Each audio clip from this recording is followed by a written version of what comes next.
Halo guys, welcome back to Korea Remit bersama orang Korea yang medok.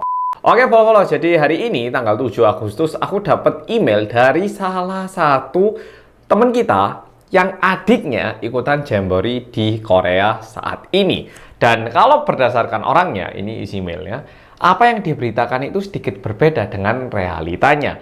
Nah, sekarang melalui email ini bakal tak bahas apakah berita di Korea itu berlebihan atau kenapa kok bisa ada perbedaan pendapat kayak gini. Oke, jadi langsung kita bahas. Jadi, pertama-tama kita rangkum dulu apa yang disampaikan oleh teman kita ini. Nah, kalau dilihat, orangnya juga bilang bahwa dari hari pertama hingga hari ketiga, itu memang sedikit kurang nyaman. Oke, jadi ini nomor pertama. Poin nomor dua, masalah banjir. Nah, orangnya bilang kayak gini, Mas, itu airnya bukan dari toilet, jadi bukan karena pembuangannya kurang baik atau gimana. Ini tak perjelas, karena di video kemarin memang aku bilangnya nggak terlalu kayak tak per detail gitu. Jadi yang tak maksudkan sebenarnya adalah baik air hujan, airnya hujan pun kan seharusnya keluar ya toh, nggak boleh ngendap di situ, nggak boleh banjir di situ kan ya tempat aktivitasnya itu. Dan yang satu lagi, pembuangan di toiletnya pun itu kurang jeruk gitu loh, sehingga air yang hujan pun genang, di toilet pun nggak bersih. Itu yang tak maksudkan. Tapi di sini teman kita memperjelas bahwa air yang ada di situ itu bukan dari toilet. Ya, yang ini setuju. Ketiga, Mas Hansol, anak-anak yang tiduran itu bukan karena tendanya panas dan nggak mau, tapi karena tempat aktivitas sama tendanya itu jaraknya lumayan jauh, bahkan kayak 17 km. Sehingga sambil nunggu pembina, anak-anaknya istirahat di situ gitu. Oke. Yang ini juga kita catat. Keempat, masalah air. Nah, ini katanya orangnya juga prihatin, air untuk mandi, air minumnya agak ada bau kaporit. Kelima, penanggulangan. Setelah hari pertama sampai ketiga ini orang-orang nggak nyaman, akhirnya penanggulangannya itu datang begitu cepat dan teratasi. Setelah itu aku dikirimin foto-foto, tapi ternyata bukan foto dari adiknya, lebih tepatnya dari akun-akun lain yang menunjukkan bahwa aktivitas Jamboree-nya itu berjalan dengan baik-baik saja gitu. Ini sedikit ada pendapatku sebagai orang Korea, jadi mulai dari sini yang nonton silahkan menilai masing-masing, oke? Dan juga tuliskan di komen kalau menurut Polo kayak gimana. Kalau dilihat dari foto-foto yang dikirimkan, ya memang ada tidak nyamannya, tapi aktivitasnya loh baik-baik saja, nggak seburuk yang diberitakan kayak gitu. Ini bisa masuk akal, tapi menurutku kalau ini dipandangi dari sudut pandang orang Korea, agak kurang bisa dipahami dengan alasan sebagai berikut tak sampaikan. Oke, pertama, ekspektasi dari orang Korea sendiri. Bukan masalah orang Korea itu gimana, tapi ini kan diselenggarakan di Korea dan pemerintah Korea juga tentunya bertanggung jawab. Dan seperti yang udah aku sampaikan di video sebelumnya, budgetnya itu kan 1,157 triliun.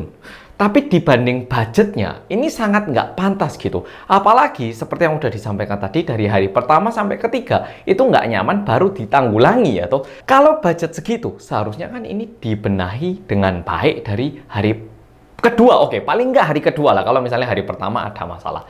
Ya toh, udah gitu, yang menjadi masalah juga adalah budgetnya itu segini banyaknya, dan ini udah beredar di berita Korea, bahwa sekitar 800 miliarnya itu digunakan sebagai biaya operasional. Kalau dilihat lebih dalam lagi, itu untuk para pejabat-pejabat di dalamnya untuk pergi ke... Ini tak bacakan lebih detailnya lagi kemana aja biaya-biayanya ini. Tahun 2016, 2 orang pergi ke Jepang selama 4 malam 5 hari, bilangnya untuk ngecek gimana sih Jepang melakukan Jamboree-nya gitu. Padahal mereka sebenarnya pergi ke museum sake dan juga tempat pembuatan minuman tradisional yang beralkohol. Lalu tahun 2017, 3 orang ke Ceko, Prancis, dan Inggris selama 12 malam 14 hari, bilangnya untuk mempromosikan Semangem. Padahal sebenarnya pergi ke Museum London dan juga ke Kastil Praha. Praha nggak tahu bacanya gimana ya, pokoknya situ itu. Tahun 2018 mereka ke Swiss, Italia selama 6 malam 8 hari. Bilangnya untuk mencari kemiripan antara Semangem dan juga Venice. Tapi sebenarnya mereka ini liburan ke Milano dan Venice. Tahun 2019 sebelum Covid ini ya, 13 orang pergi ke Cina selama 6 malam 7 hari, bilangnya untuk mempromosikan Jamboree, tapi sebenarnya mereka pergi nge-cruise di Shanghai. Mantap. 2019 ini masih ke Inggris dan Prancis lagi selama 9 malam 10 hari. Bilangnya mereka itu mencari gimana caranya bisa meningkatkan acara di daerah, karena Semangem ini kan agak di daerah kecil gitu. Ternyata mereka ini liburan dan juga cuman nyobain wine. Kayak gitu itu. Makanya marah banget dong. dengan alasan, oh kita butuh studi banding ataupun melihat lebih dalam di situ. Oke, bukannya kita nggak boleh untuk benchmark negara lain, bukannya nggak boleh untuk lihat ke negara lain gimana sih Jamboree di negara lain, bukannya gitu. Tapi budgetnya itu berlebihan habis di situ dibandingkan budget yang digunakan untuk fasilitas-fasilitas aktivitas di situ ataupun digunakan untuk membenahi hal-hal lain gitu. Oke, jadi ini sama kayak gini. Misalnya Pol-Polo ngadain nikahan, habis uang 5M. Makanannya yang keluar itu cuma rawon sama nasi goreng, 2 menu itu.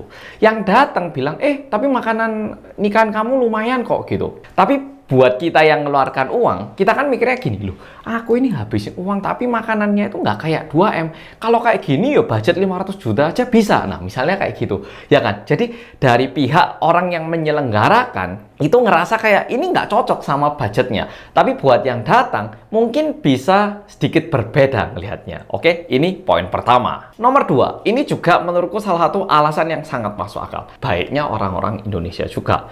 Kalau misalnya ini yang datang adalah orang-orang Korea, pasti cukup banyak komplain. Tapi orang-orang Indonesia nyantai. Jadi kayak, ya nggak apa-apa lah.